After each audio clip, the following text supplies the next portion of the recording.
The kind of clients we seek can change how much we can charge. Once again, you provide a bigger role and value to larger clients who may have a larger marketing and design footprint. As an illustrator, for example, you could do a one-off project for a small mom-and-pop restaurant for a wall mural and charge $400 for a day's worth of work and prep. We all know it takes time to draw and plan out your illustration, so realistically it ends up being 2 or 3 days of work, which ends up breaking down to about $18 an hour. Finding a larger client that needs an illustration for a magazine spread, and you can easily quote $1,500 and spend the same amount of time doing it. Since you would have the art appear in a magazine with 250,000 readers, the value and impact you're having is much greater.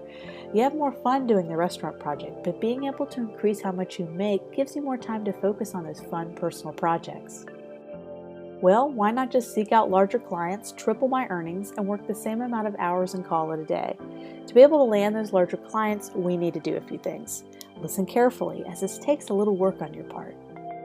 Number 1, build a less is more portfolio of work. Pick your top 3 and feature them in a detailed case study manner. Go into detail about the value you add to the client, including any end impact numbers, which is always reassuring. Having a busy, overwhelming, cluttered portfolio will impress no one, and you're now trying to impress a much pickier clientele, so having a clean, simple portfolio will increase your chances of landing those higher jobs. 2. Elevate the quality of your work. Your portfolio is going to need 3 stunning pieces of work. You may be a talented designer, illustrator, or artist who can present their work in a way that shows a huge impact for your client. That's great, but what about someone who feels like the work isn't strong enough yet? There is a good chance, if you're pitching to a higher level client, that your work still might not be good enough. Don't worry, you're changing the way you value yourself as a creative freelancer, and you're changing the quality of your work as well. You may need to start over with this now in mind. Create new pieces of work, even if it's personal work, where you produce the highest quality work possible. 3.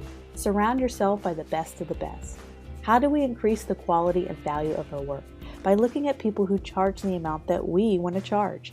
Top ad agencies, creatives, independent freelancers. Surround yourself with their work. Study their portfolios with vigor and detail. Emulate what they do just to practice how they create their work.